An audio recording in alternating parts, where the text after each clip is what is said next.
Bonjour, bienvenue dans Chronique BIM. Je vais vous montrer sur SolidWorks comment faire un tourbillon en être. Donc vous allez faire une nouvelle pièce. Le but toujours de cette formation sur SolidWorks, c'est pour les débutants et c'est surtout pour pouvoir appréhender les différentes fonctions. Donc j'essaie de prendre des trucs simples pour pouvoir vous utiliser et après vous approprier directement les fonctions, etc. Donc ici, on va se mettre sur matériaux, bouton droit, éditer le matériau, et vous allez ici dans SolidWorks Material, vous avez bois. On va prendre être, appliquer, fermer. On va se mettre sur le plan de face. Ici, on va se faire un tourbillon de diamètre 6, parce qu'on va faire 6, 8, 10. On va utiliser la configuration que je vous ai déjà montré pour pouvoir faire évoluer votre conception. Donc là, ici, on va mettre une cotation sur le diamètre. On va prendre 6. Valider. Vous faites avec le bouton central toujours de la souris pour pouvoir tourner en ISO. Donc ici, on va faire bossage, en fonction bossage. On va faire plan milieu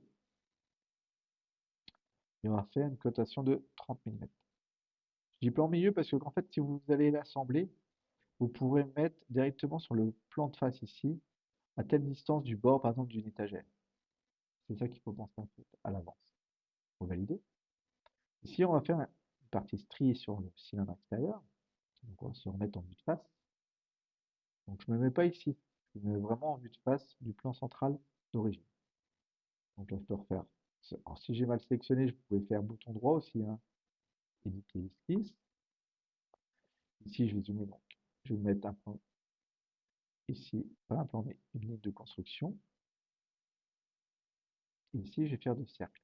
Je mets un cercle au hasard ici. Je vais mettre égaux. Donc vous faites avec CTRL, donc vous sélectionnez le premier bouton gauche, CTRL, vous laissez appuyer CTRL, refaites le bouton gauche, là vous mettez égal. Donc ici, je vais mettre tangent ici aussi la partie extérieure. Donc ici, vous avez l'outil dans Esquisse, convertir les entités. Vous cliquez dessus et vous cliquez sur l'arête du cylindre extérieur. Valider. Ici, je mets ça toujours avec CTRL tangent, ça et ça tangent, et je vais faire la même chose de l'autre côté.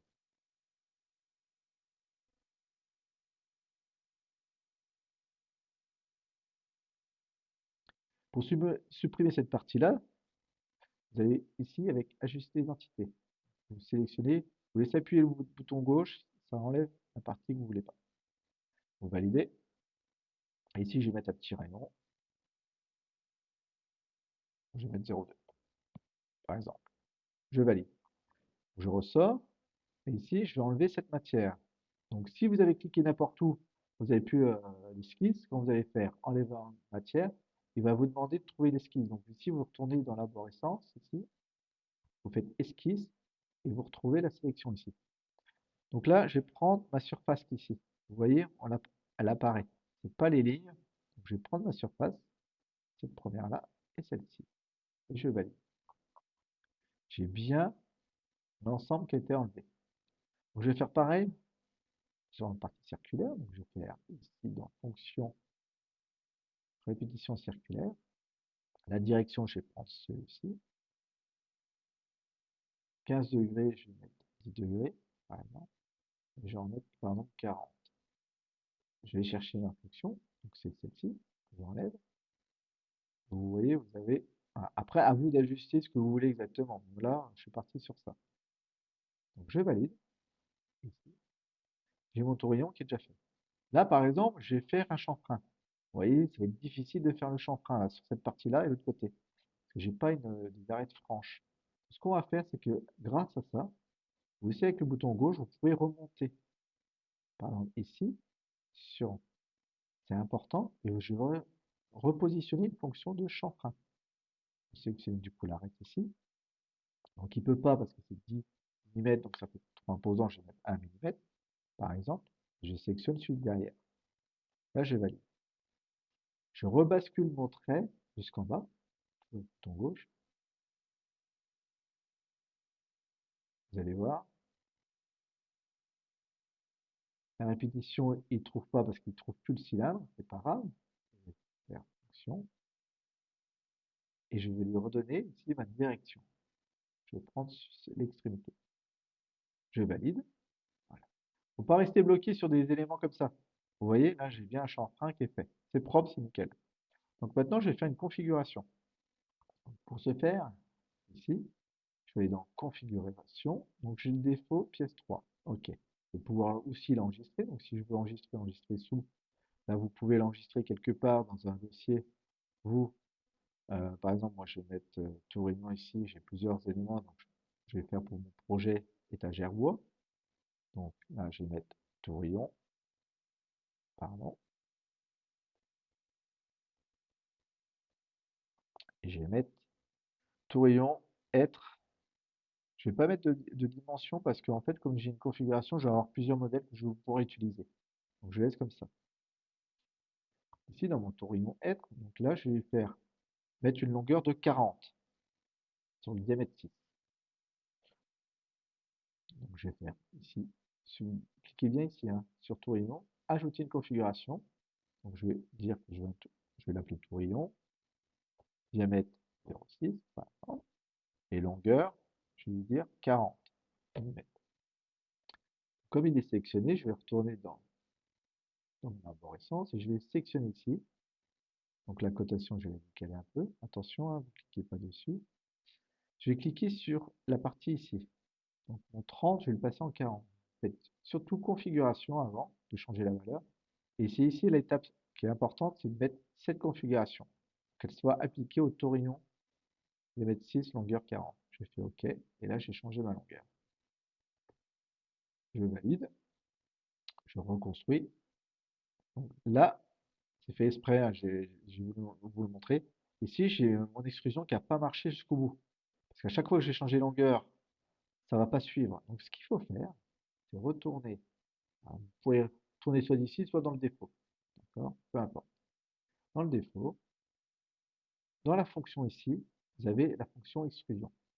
Mais avant tout, ici, j'ai fait une longueur là. Cliquez sur la cote, vous récupérez la valeur primaire. Vous sélectionnez ça, vous faites CTRL-C, vous retournez dans l'enlèvement de matière, bouton droit, et vous faites ici, par exemple, éditer la fonction.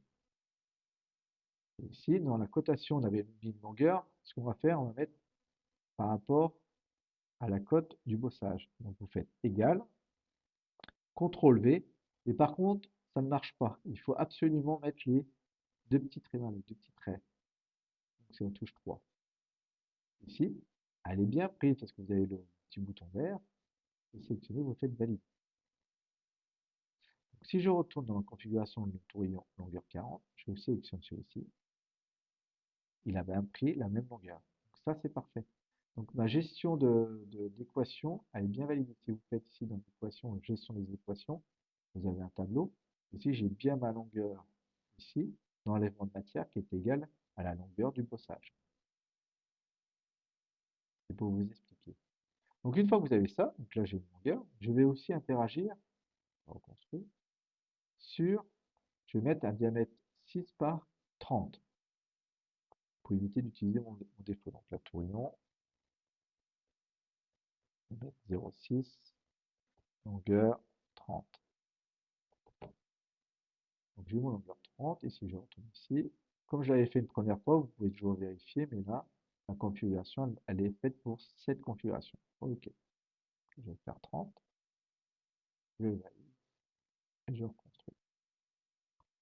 Maintenant, j'en l'appliquer aussi pour le diamètre 8, donc je vais faire bouton droit, ajouter, tourillon, diamètre 8, longueur, je vais rester sur 40 par exemple, et je vais faire pareil pour le 10.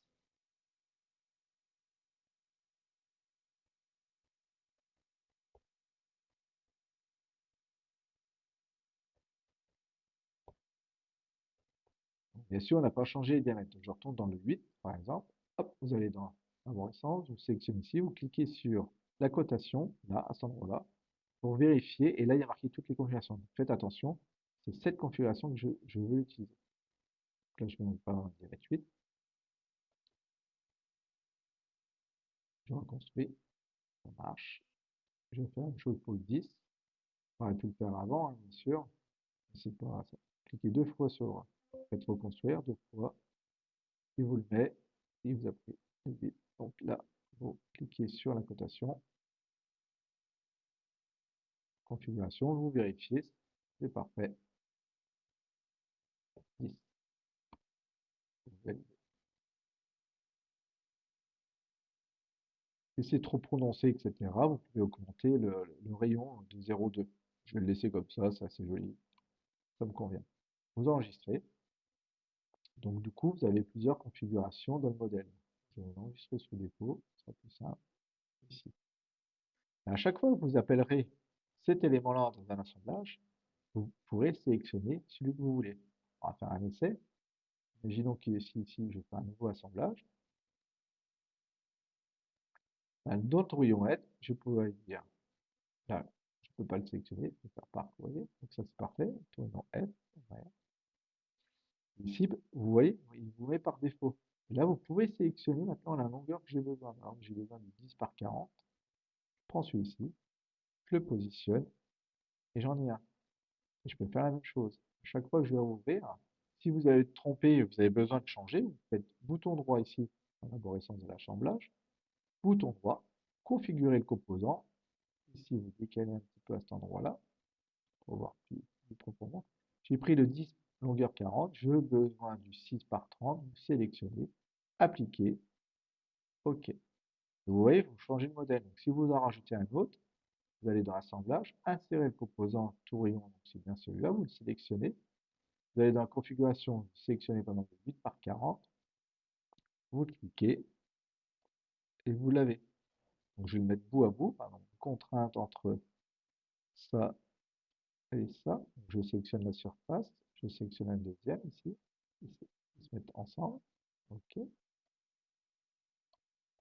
Après, je peux prendre aussi la partie ici, si je rentre dedans, je peux faire, soit je vais faire plutôt la partie C1. Donc je prends ce plan-là, plan du dessus, vous cliquez ici avec ce plan du dessus, ils se mettent ensemble, vous validez. Et puis je vais prendre ce plan-là, par rapport à ce plan-là, il se cale, vous validez. Donc il n'y a plus de contraintes parce qu'en fait ils sont ici, vous avez pas de vous avez les parenthèses F, donc ils sont fixes, donc on ne peut pas les bouger. Donc imaginons que celui-ci, vous avez besoin de le modifier, donc vous voulez même que le d'avant, vous faites bouton droit, configurer le composant, caler, vous sélectionnez, et je veux le 6 par 30, par exemple, appliquer, OK. Donc ça, c'est les deux mêmes. Celui-là, vous voulez en rajouter, etc. Il n'y a pas de souci. Vous voyez, j'ai un 6 par 30, moi je vais changer. Je vais mettre un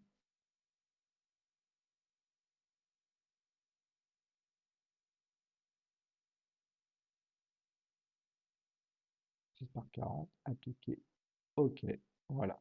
Et vous pouvez modifier comme ça, etc. Donc ça, c'est vachement utile, la partie configuration, avec un seul élément. Vous pouvez configurer plusieurs types de pièces.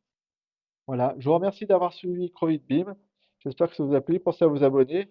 Il y aura d'autres vidéos sur les parties d'assemblage et sur les configurations, etc. Et je vous remercie. À bientôt. Au revoir.